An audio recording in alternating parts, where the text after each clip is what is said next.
They call you an asshole. Been called a bitch 1,000 times.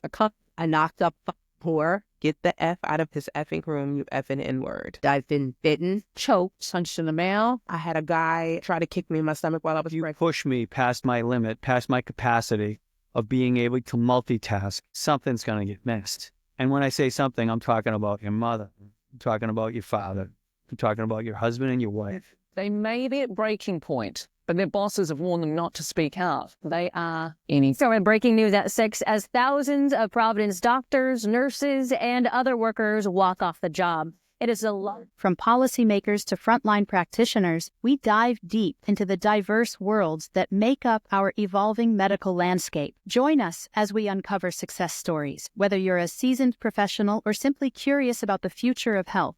This is your gateway to the uncharted territories of modern medicine. Anas Abidrabu is your host of Uncharted Narratives podcast, Sirdiat. Our guest for today is Courtney Mansbridge, a dedicated registered nurse and educator with over a decade of experience in mental health, addiction care, and community nursing. As a registered nurse instructor, she's passionate about shaping the next generation of nurses through innovative teaching methods and real-world insights. Courtney's expertise spans from residential treatment facilities to virtual healthcare delivery, making her a versatile professional at the forefront of nursing education and practice. In this episode, Courtney will share her journey from frontline mental health nursing to educational leadership, offering valuable perspectives on innovative approaches to nursing education in a post-pandemic world, the potential of virtual care in improving mental health service accessibility, strategies for nurturing empathy, and critical thinking in nursing students. Whether you're a healthcare professional, aspiring nurse, or simply interested in the future of healthcare, Courtney's insights will provide a compelling look into the challenges and opportunities facing modern nursing. Welcome back to Uncharted Narratives. If you're just joining us, we're continuing our second-part conversation. Now let's continue our journey and uncover more remarkable stories and insights. And It's then I very got tricky. It's very tricky because it's very hard to tell this person is burnout. In the same time, when the nurse they do and they have that sign of burnout, or they are not in the mood, or they had hit their job and they are in the routine and depression, there is a huge concern in the patient. So we are having patient safety concern, and Correct. the hospital right now, they are not taking care for this, along with the shortage, with many of issue. We can count all those issues. So the list goes on and on. So, but from college perspective and university and education perspective, to be honest, I don't have that kind of information. But it's like now I can understand how much of information with short time they are given for them. And I know now, after the pandemic, they have less time to practice also. So this gives them less confident feeling when they go for the hospital, because they are more into theory, not into practical. So they don't know. Hear from professor, I know him in the nursing faculty. He told me now nurses, they graduated as a bachelor degree, registered nurse, and they never ever try to insert cannula, which is very bad. And we put them in situation where you need to face it in front of the patient with yourself, and the they have minimum of support from the other nurses, because we are in shortage, and they cannot offer them that kind of support. the way that nurses are being, again, pumped out of school right now. When I went to school, and a few of my colleagues, I'm sure even you, we had the ability to have mentors. And that was just, again, that was 10 plus years ago. They don't have that ability anymore. There's no ability to have mentors because there is no nurses to mentor. There is not enough staff to mentor. You need to be job ready when you get out of school. That is how these students are needing to be seen. They need to be literally on the job running instantly when they go out. With high-tech infrastructure in the hospital. So when we graduated in our age, still I am young. Yeah, me too. Yeah. But in that time, still the technology is not evolved like now in the hospital. So now I graduate with a high volume of patient, and high-tech technology in the hospital, and no one support me.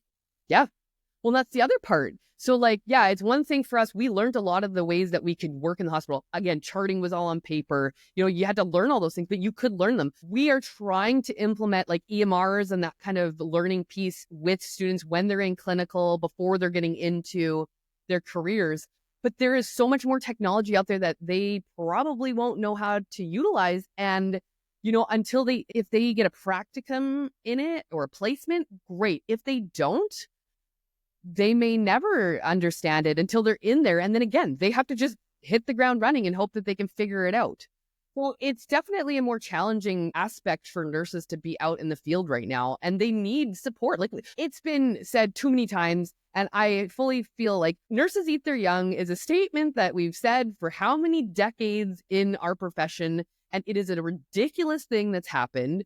It should be in the history books of like, hey, just FYI, this is how we used to be, but this is how we are. We need to help our new nurses. They deserve that. They're coming into this profession with bright faces and excitement, or at least they should be. We need to keep up with that. If we're jaded, we need to move on, right? Like if we don't like what we're doing, move on. There's how many nursing jobs? You shouldn't just stay stuck and stagnant, but so many people do it. They just think that they know this beast and they don't want to change. Was planning to keep this question at the end, but now I have the curiosity to ask you right now. So if you have the all tools and you are the decision maker and you have the upper hand, and I ask you, okay, let's assume what you want. Like, what do I want for staff? Yeah, what you want. Let's assume you want to enhance the student experience and you have unconditional support. So what you are calling for?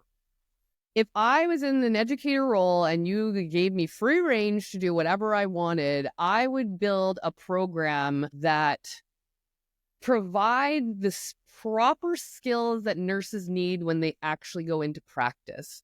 I am not saying that the skills and the courses that we teach aren't necessary, but I think we're still behind the times in what they need. And so teach them how to be in a group, right? Teach them critical thinking skills some way versus you can't teach it with theory. You have to implement it into sim, and I know that we're trying to do this, but like I'm talking, this is across the board. This isn't just my school, like we need to implement teaching them communication, assessment skills. And when I say assessment skills, I don't mean just like, hey, you can put in a catheter or you can put in an IV. Teach them assessment skills, not just like a full head to toe of like, oh, just their chest. We're doing the cardiac or we're doing the lungs. Like I'm talking like assessment skills, right? Teach them mental health assessment skills. Teach them all those things. We do this. Don't just teach it to them in the sense of like we're talking. Put them into activities. I found a bot that I used in class. And my God, the potential that this has, you can plug in, it's called Caden, and you can plug in a scenario and the paid version, you can put a very detailed scenario and put a very detailed algorithm that they need to hit in order for them to get, I shouldn't say marks, but get an evaluation that you want to see. But basically they talk. It's like they're having a conversation with you and I. They're not typing. They're literally they press play and they talk to a bot so they can work on that communication and work on those assessments. And that can be for every different course, right? So utilize the technology we have to help these students, help them build community. There's very little community. I can understand and also collaborate to have and implement a new technology will enhance the student experience and will added value. No doubt for that. And it is my area and I believe in this. But if we will need to give them more topics to educate them in design thinking, critical thinking, all of those. Now we add more pressure on them on the curriculum. And when we start, we thought they are get rid from what they have. And it is very intensive course. And now if we add more, I'm just trying to thinking loudly. Do you think this will help? I think that programs need to have more variety in what they offer. For example, and I'm thinking about this instantly right now, I took maternity in school. Did I go into maternity? No. Me too. Would I have to relearn all of maternity again? Yes. So when it comes to specialty areas, provide the options, right? Maybe you don't want to take maternity and you don't think that it's something important to you. So then don't take maternity, right? If you don't feel like, here's what I'll say. Mental health flows throughout the entire lifespan. No matter where you work, mental health is a thing. That should be in the beginning of the program or midway through so that they're not burnt out by the end. Or maybe if we're not burning them out, it doesn't matter. But they need to recognize mental health because not only in themselves, but for when they're in clinical, they need to be able to understand that piece. And I'm not by any means downplaying maternity or older adults or any of that. I just think maybe if we gave them variety and they could pick and choose and making them have a course about wellness, making them take a course about technology, AI, those are things that are in our profession that they need to know regardless of where they are. So what I understand from you, and correct me if I'm wrong, so you see the student, they can go and pick an optional subject from the curriculum based on where they want in the future to be specialized. And they will take what they like from the mandatory subject, which now is mandatory, but they can choose a certain amount or certain hours. This is because I want that. But do you think as a student from the beginning, when I come as a student, I know where I want to go? No, you don't. But what you do know is that you know you want to be a nurse. So yes, agreed. Do they know they want maternity or not? No, but they can have that option. What if they're like, what if the student comes in and they don't know what they want, but they have the option to take all of them to try and guide them? Or what about the more mature student that's like, I know that I want to be an X.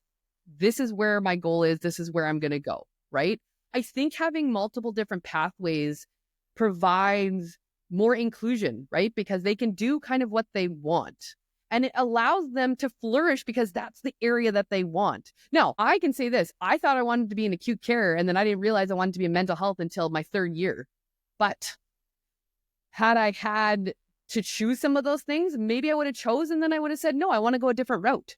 So I don't think that there's like a right or wrong answer. And I agree that putting more onto students isn't right. But like, what else can we do to try and change the system? Sometimes you got to try different things to see if it works and if it's a better fit. I think that there needs to be more research out there to see, and there could be, like, I don't know, but maybe finding more research out there to see like, what is the best way to do this? Is it that we give them more options? Maybe we give them snippets of pieces to show them, hey, this is kind of what maternity is like. This is kind of what palliative is like. This is what mental health is like. Some of those pieces so that they can say, okay, I'm kind of liking this. Let's maybe dive into this. Maybe we have a class where it's a wellness class and they have all the different realms of nursing and they choose a project based on where they want to go. And then they research that and like, yes, I love this. I want to keep doing this. And I'm going to go to that route as I continue through school. I totally agree with you, and I will share with you my personal experience. So I studied nursing in Jordan, and Jordan I don't know if you know, it is in the Middle East, and we have a conservative culture there. We are Muslim, the majority there. We have a Christian there, but from the culture perspective, it is not accepted for male nurse to be in the maternity. Yeah, fair. But however, in the school, we have to take this course at pediatric. Right. So that makes sense, right? Yeah. So if I know I will graduate and I'm not allowed to work in the delivery, why you give me this? I understand what you say, but try to challenge the concept, because we need to solve one issue, but not to create another issue. I know Canada is very famous in this. They fix one issue and make a sequence of issues. For sure. I think that the thing is okay, you said you did it in Jordan. I did it in Canada. We did this, we'll say 10 years ago, maybe. What's the thing? It's historically, I hate the word, but historically, that is how nursing school has been, right? Historically, we've had to take all these courses in nursing school, but where is the research to show that that is the right way that is the appropriate way that we should go through school to become a nurse? When I was in school, I was supposed to take out all my jewelry. I had nose piercings. I had all this stuff in order to go to clinical. They've changed that mindset because they realized that piercings aren't going to make or break somebody, right? It was a hygiene thing. It was a safety thing, but they recognize that those aren't necessarily unless they have a hoop earring where they can yank it right out of your ear, having piercings on your face isn't really going to be a big deal. So I think that with time, we recognize that things can change and things can be different. So we are very slow with this change. Yeah. We are very slow at the change. One of the things also I mentioned, let's say the negative way or the bad things, how it's happened in Jordan, but now I will give you another good things they started to do. So in my university, they start to think about have at the end semester and end term to bring a course or let's say a workshop. I don't know what is the proper terminology, and bring a real person or real user from the market to educate the student to be prepared for the market. Those not necessarily from the hospital. So they can be from IT company, from marketing, from whatever they came there. So one of the topics, for example, how to write your resume, what the things to prepare for the interview. So they understand and they believe in the university, the student, they get ready from doctors and professors. They need real professional to come and educate them. So they will start to bring, for example, HR to let them know what they're looking for, what is ATS, how to do it. And this is something new. And I believe this will be evolved, and with this will become part of a curriculum, because now they realize the student they graduated nerd from a clinical practice. Let's assume they are very good, but in reality, maybe they cannot communicate with the patient because they don't spend time with the patient. They cannot do the assessment because they don't have the time during their practice to do that with the assessment with the patient, especially after the pandemic. They have limited time to do that. So they started to think how to engage the business or the real profession to come and support the academia and the academic staff with their mission. Yeah.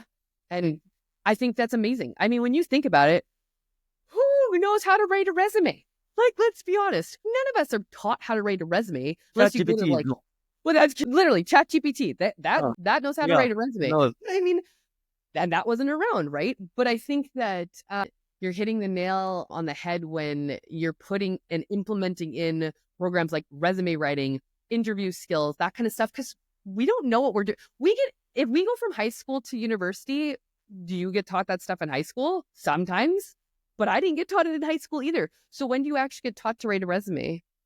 When do you actually get taught to do these interviews? Because that's why I say involving, a wellness program, involving AI in education, involving groups, like teaching somebody how to be in a group. Teamwork, team building would be instrumental in our job, yet we're not teaching them how to be being in a group. We teach them, or we don't even teach them. We say, here's a group project for you to do in your course. But we know all the time one will do all the work and we will present it.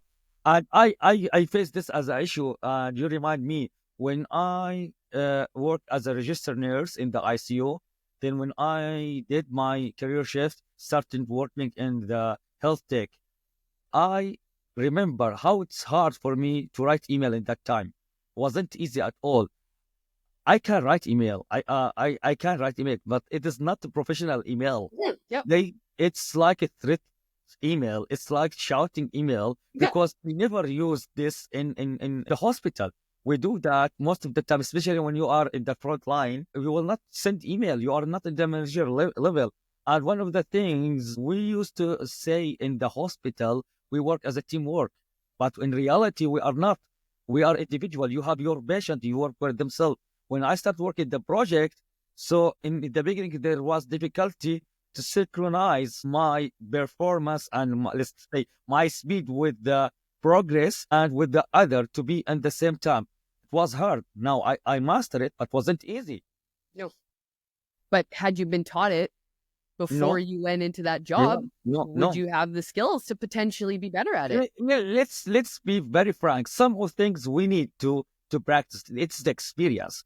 Agreed. The school cannot teach you everything, but No. at least the foundation to reach Yes. for us many Yes. things as a foundation is still, for me, I see nursing, it's like when invented by Angela White when she started. Yeah. Till now we have the same curriculum. This is how I see it. Maybe I am very subjective, but this is how it's There's a lot that's still similar. Yes. yeah, there's a lot that's still similar. Well, and when you bring up the fact of like, you can't learn everything in school. I can't tell. The second I got out of school and I was in my career, I was like, what the hell did I just do 4 years in school for? Like, I learned nothing in school that I'm applying here. Textbook, scenarios of patients don't exist. And when they do exist, everyone's running over to see them because that's how rare they are. I think though school can change. I think that we can provide them way better skills. It's just like, again, elementary, junior high, high school.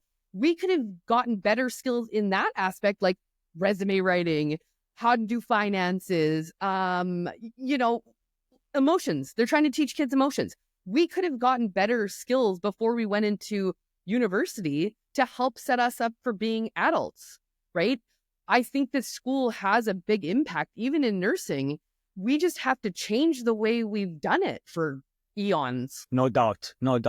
So if we want to go for the burnout and just to make sure we cover it from all angles. So now we understand what it is, and sometimes it's very hard to know when it's hit. What is the cofactor, or what is the factor lead us? Maybe we touch base with that to have the burnout, and what is the side effect and consequences when we had it from your perspective? Now you see it as a front line working in the ER, and you worked in the home care, and now you are an instructor. So you have 36 degree, if I can say that. Yeah. So what you can see the factor along with what we discussed and the consequences for them. One of the consequences, we know they will leave the profession, but before they leave the profession.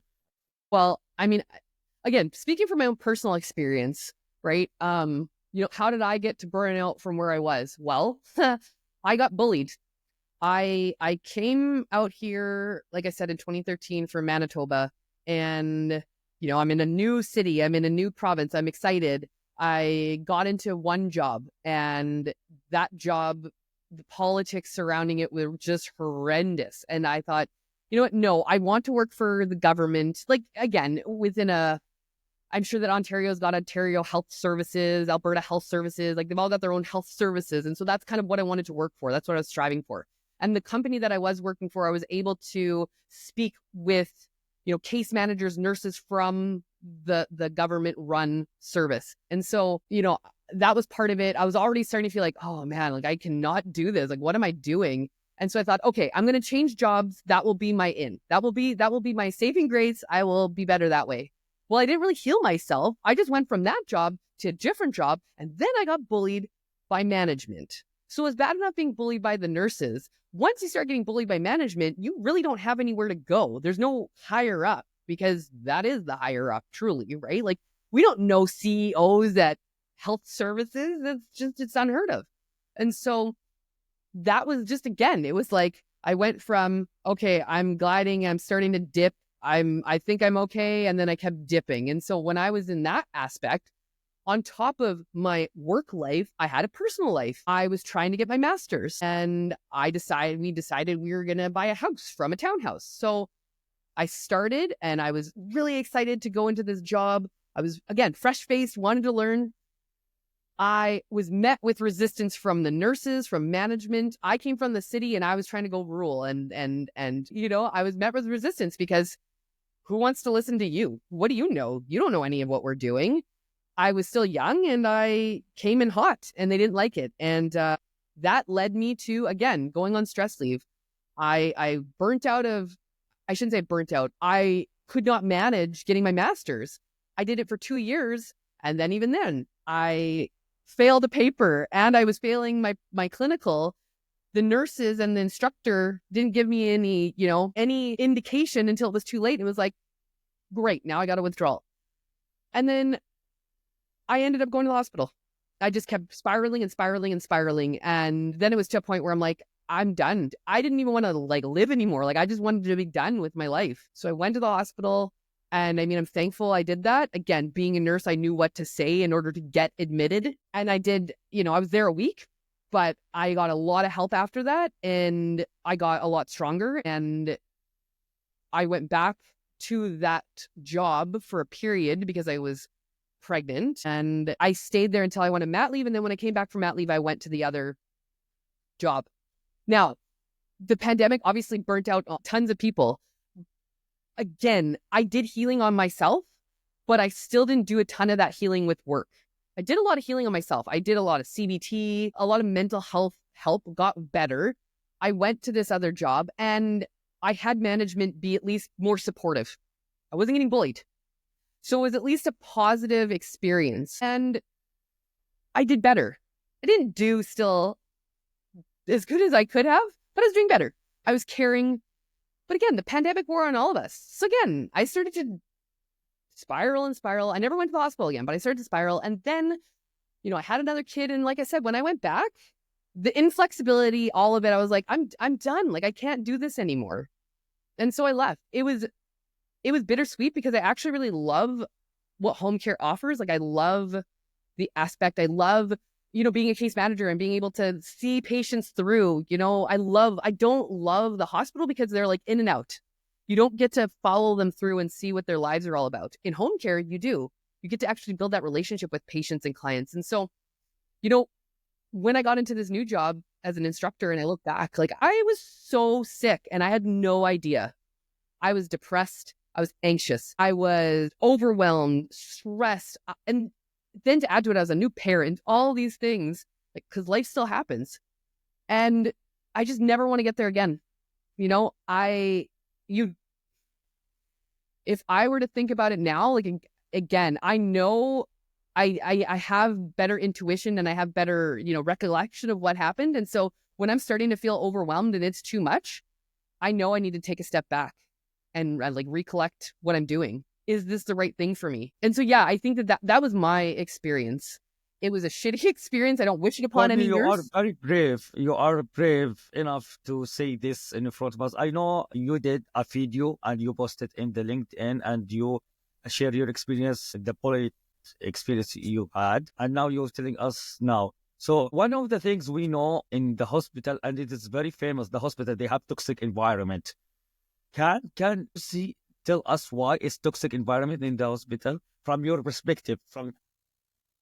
Well, I've never worked in the hospital, but the instances but you are a nurse.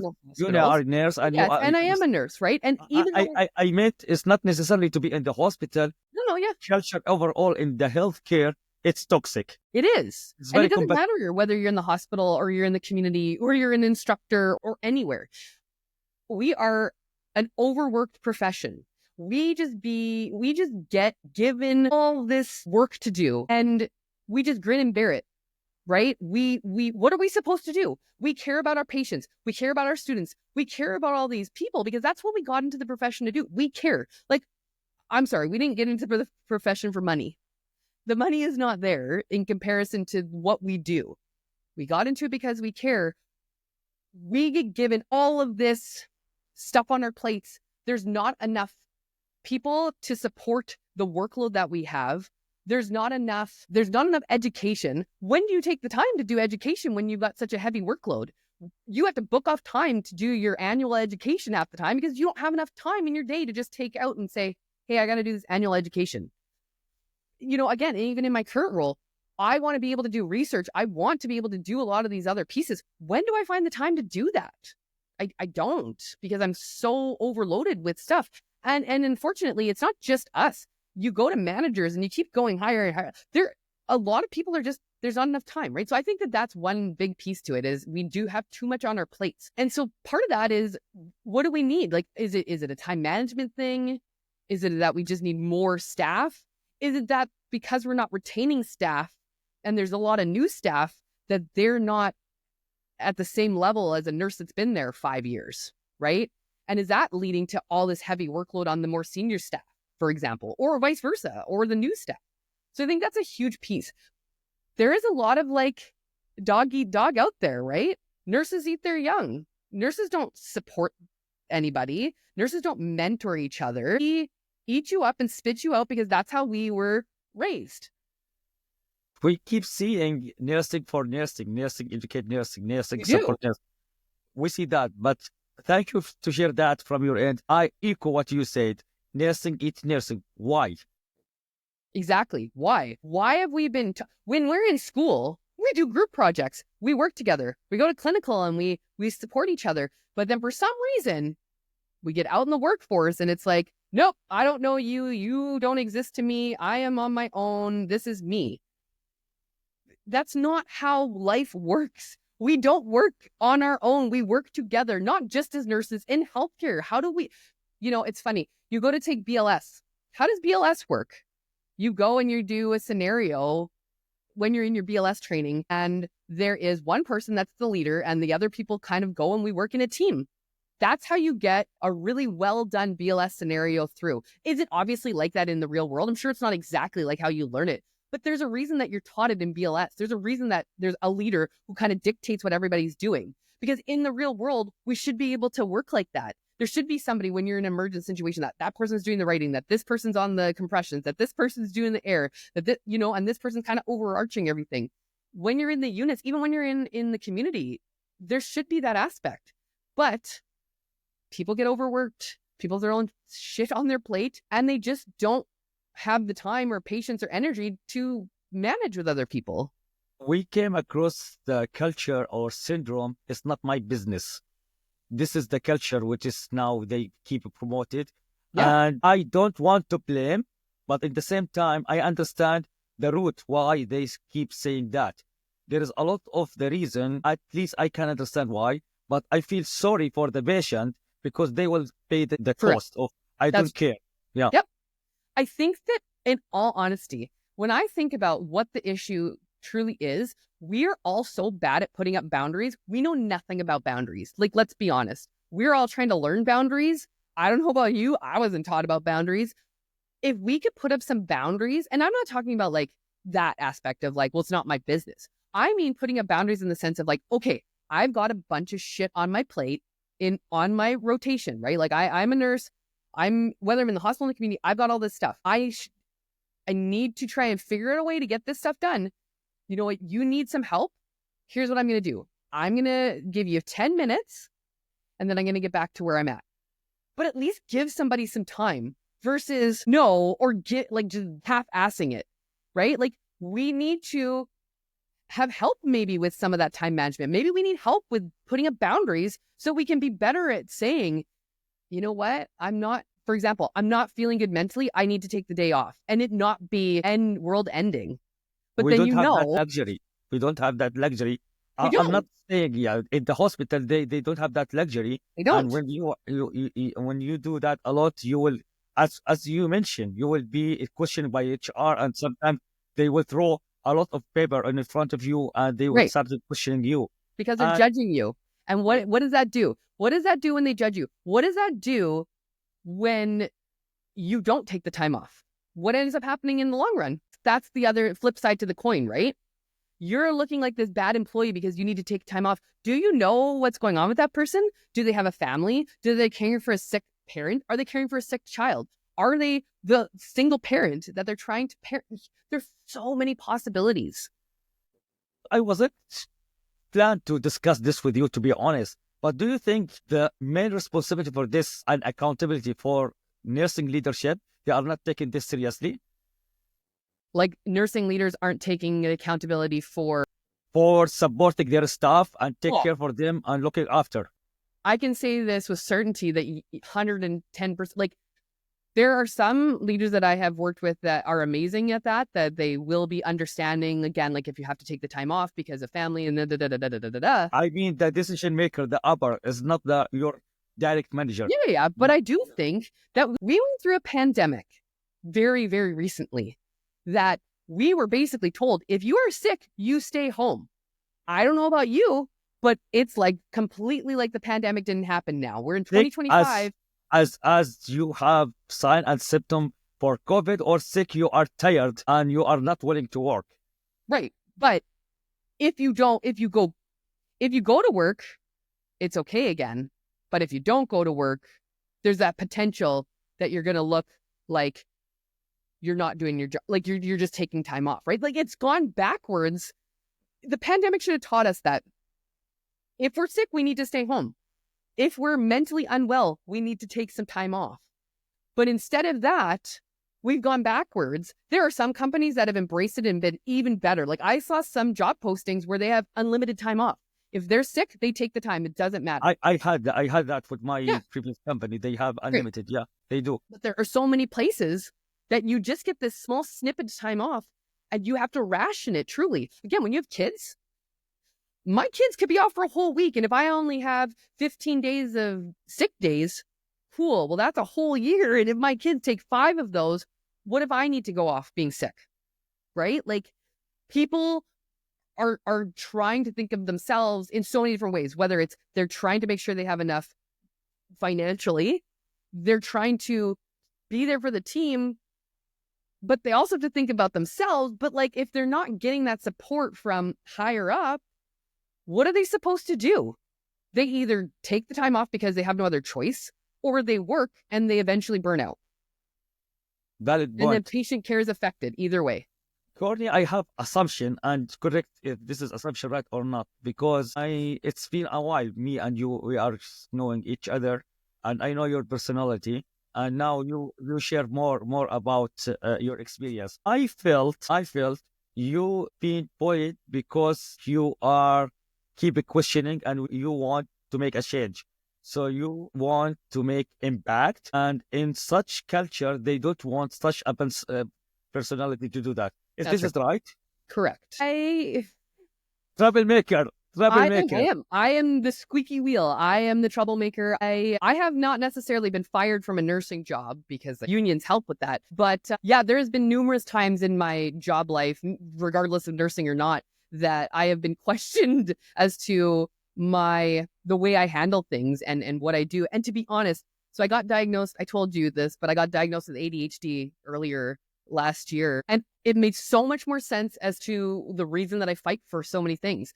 That social justice piece is just deep in me. And I have refined the way that I approach this aspect of change.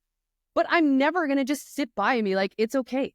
Because it's not. I don't think it's okay. I don't think that it's okay that the nursing world is the way that it is. I don't think the healthcare world should be the way that it is. We need people to stand up for these things, because if we don't, then it'll never change. All of us all we're going to keep doing is complaining.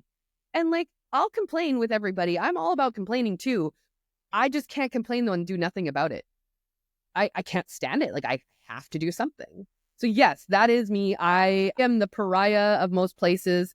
I don't get the like best employee awards. I don't get noticed for all the things that I do because I raise hell. I don't Holy like shit. right? I do.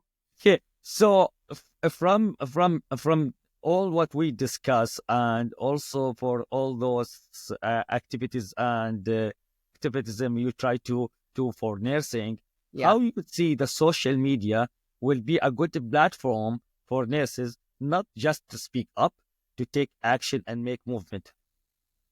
I think, again, every platform truly, I feel, has a different feel to it.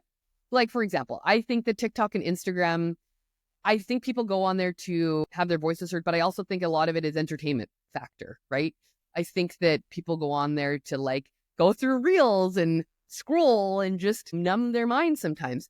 I feel like LinkedIn is a much more professional platform, and people talk about the issues that are out there and have those really challenging but such amazing discussions about that stuff. I think that it happens on Instagram and TikTok too. I just think it's different. And so I feel like if we start to utilize social media like so many other people in the world, we will keep getting our voices heard, and people aren't going to be able to ignore us, right? Like, we'll talk talk back in the day.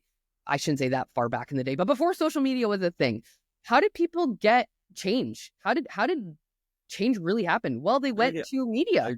They went to the news, right? People, patients went to the news. If they really, I shouldn't say they whistle blew because it's not really whistleblowing as a patient, but still, they would go to the news if they had really big issues. And it's like, hey, CTV, hey, CBC, blah, blah, blah, blah, blah. Hey, I got this for you. And guess what? We all watched it on TV and we're like, oh my God, like, how is that happening? Social media is that, but because it's in our faces all the time, you really have to stand out to really make an impact. Me Too movement, the Black Lives Matter movement, all those movements, they stand out because enough people came together and they talked about such a challenging subject that everybody kept hush hush. But all those movements which you mentioned, like Black Lives Matters, it started when something catastrophic happened. Right. You know, and that's so the do we need to see this collapse then to start? That is what I wished. And I agree. Unfortunately, with the way that, life has happened thus far, I feel like in order for us to make big changes, the system needs to collapse. But the pandemic collapsed the system. You are right. And yet still, the system is the way that it is. How many people use the emergency system for non-emergencies? And the pandemic, we weren't allowed to do that. But hey, pandemic's gone. Guess who's back in the emergency room? People that don't have emergencies. There isn't enough doctors to help these people. There aren't enough options. Like, it just goes on and on and on and on and on. So yeah, does the system need to completely crumble before we actually do something? It has, and yet it's not happening. And so I feel like we either need to rise up and make a big movement and like really band worldwide together to say that this is not a thing, or we just need to keep putting up those boundaries and stop doing the things that we're told to do. And I don't mean like when it comes to being rebels and just not listening, I mean like, okay, you want me to do overtime? No, none of us are doing overtime. We're packing it in. See you later, right? Like it takes a strong community to be able to do that. But if we would band together, they can't tell us we're all fired. And even if they did, guess what? There would be an uprising from that, right? I am sure when I post this episode, we will have a lot of Yeah, I don't know who's gonna come and see this. They will not like what we discuss. And yeah, we have unpopular opinion. Both of us, we agree that. And I never been honest like you in public, but you are brave, and it is the reality. It you is. make it, you nail it. And here's the thing: could I be silent? Obviously, yes. What's that silence going to do? I have always been of the mindset of, if something is happening to me, it's happening to other people. I'm not the only human being on the planet experiencing this situation. I know in nursing, I'm not the only nurse, obviously, that's experiencing this. So I'm happy and willing to put on that face and that brave armor to say, hey, I don't agree with this. This is bullshit. It's not okay. I know that other people will stand behind me, but sometimes you have to be the person to do it. Now, is it exhausting? Yes. Is it extremely difficult to get the power and pump yourself up to do it? It is, but I know what happens in the end. I've seen the results. And so it's something I just want to keep doing. And you know what? If somebody doesn't want to hire me, like, let's be honest, who's really going to come back and bite me with this? My job? They might. And then I would say, like, I didn't necessarily expose anything specifically about us. Will other companies come and hire me? Maybe not. But then I don't really want to work for somebody like that. If they're not going to see the potential that I have. Not the right environment No. to work with them if they will not accept your opinion. But and I'm willing to work with people. That's the thing. It's not like I'm being like, no, I can't work with you. You're not like me. I want to work with people. I just want to be able to voice my opinion. That's all. I just want to have a discussion.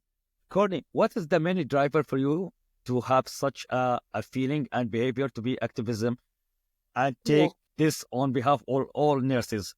What is your main driver? I don't ADHD. No, I'm just kidding. I mean, part of it, yes. I think because of my personal experience, I feel compelled to do these things. To me, okay, this is going to sound corny. but like I feel like I was put on this earth to make a difference in some sort of way and to make some sort of big change. And so I Wow. guess Wow. Yeah, I you are wonder right. if I that's know you my you motto, have I guess. no, I know you have a sense of ethics, and also you feel accountable. Yeah, it's very rare this day to have those things. To be honest, you know your value. You know your value, and true, you are trying to support other based on your value. So I'm learning. knowing you, I know you that for sake of support other, and you didn't expect anyone to give you anything in return. But this will put you in big trouble more and more. And I can't see why now. There you go. Yeah. Yeah. I think that that's the thing. You know, I'm if I am capable, I will help other people. I don't expect anything necessarily in return. I know that the universe works in ways that help people, right? And so if I'm giving something to somebody, eventually I'm going to need something, maybe not from them, but from somebody else. And so, you know, I'm happy to ask people for help because I'm happy to give it back. It's funny. My neighbor and I chatted one day and she was like, I think it's amazing that you just ask for help and you don't care. Like you just ask for help because you need it and you don't think anything of it. And I'm like, oh, okay. I thought that that's what everybody does. And she's like, no, like I don't think she used the word scared, but like really, like I'm not More able to do this, caution. right? More yeah. Like More I'm just not able to do that. I'm just a very blunt person and you know, I see people as like, even if we haven't talked in a long time, I still see you as a friend and somebody that I've connected with, depending on the relationship we had. And, you know, I will still ask people for help if that's the case. Again, because if somebody came to me out of the blue and I hadn't talked to them and we had a really great relationship and just with life that happened, I would help them in a heartbeat.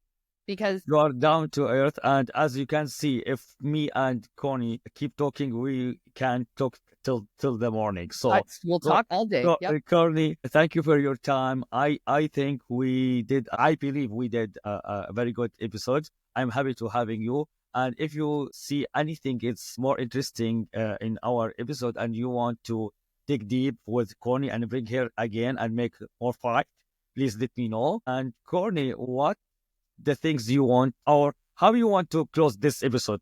I will leave it for you. How do I want to close? I want to just say that if you are a type of person that likes to make your voice heard, and if you don't like what you see, don't just sit by. Work for it. Put your voice out there. You know, the world works in really weird ways, and you'll never know what happens if you don't try. And I've been through a fair amount of stuff in my life, but I've still persevered and I'm still here today to speak about it. And it's made me who I am today. And so I think that like, just try. You never know what's going to come. Just try, advocate, speak up for not even just your fellow nurses, but just your fellow humans. We're all human beings. We all deserve kindness. We all deserve to get helped in some sort of way. So yeah, think about those students. If someone want to learn how to fight for their right and they want to speak up to learn, can I teach them? Yeah, can you teach them? Sure. I can teach them the things they shouldn't do. That's for sure. Yeah, no, I mean, I think that, for example, you know, coming to and being involved in the group that I have on LinkedIn, if it continues to build, if it actually builds to where my vision is, I think that that's a great avenue to learn those things. I think that advocacy can be taught as long as the person is willing to use their voice. You know, I can teach ways of doing and speaking in ways, being empathetic. You know, I think that that's something I've really learned as I've gotten older and as I've advocated for how many years. But there's always two sides to the story. There's always two people involved in the relationship. And so we don't think the same way. If you had a problem, I want to hear out what you have to say before I'm like, no. This is what you need to do. I used to be like that because that's ADHD. But I've honed that in and I've recognized that like, I'm not going to get anywhere with that. I need to hear the other person out. I'm still going to voice and I'm still going to like tell you how I feel. But at the same time, I still want to have your voice heard. I still want to listen to you. I still want to have that dialogue because I think that that's the way that we get change to happen is both parties have their voices heard and we maybe don't both get all of our needs met, but we try to work to some sort of compromise so that we can both be happy with something. Sometimes that doesn't happen, but you do at least try. Come with the mindset of that when you come into the hand. Brilliant. So if they looking for you to teach them, where is the best place to connect with you? I guess on LinkedIn. I mean, they can find me on LinkedIn. They can email me. You can share my email, I will put your contact on the Yeah. screen so But I they think can. that's, I mean, I technically am on Instagram too, so you can find me on there too. But, I think that reach out, whatever. Find me on those platforms and reach out and please do. We will have fun together. I love it. I think we will, right? I think that that's the only way to do it is to have some fun. Fill each Courtney, other's cups. Thank you for your time. I'm happy we do that on the podcast, because if we are in TV or something with the timeline, they will kick us out. It's so true. Yeah. Yes. I Thank told you you. I can talk. Yeah, me too. Thank you Right? for your time, and connect with you later. We will meet Okay. in Monday. Yes. Yeah. Yes. If this episode sparked something in you, here's how you can keep our mission alive. Subscribe to Uncharted Narratives Surdiyat. Leave us a 5-star review. It helps more amazing people discover our stories. Share an episode that moved you with a colleague or friend. Connect with me on LinkedIn and join our healthcare innovation community. Together, we're not just telling stories. Until next time, stay curious, stay passionate, and keep pushing the boundaries of what's possible in healthcare. See you in the next episode of Uncharted Narratives Surdiyat.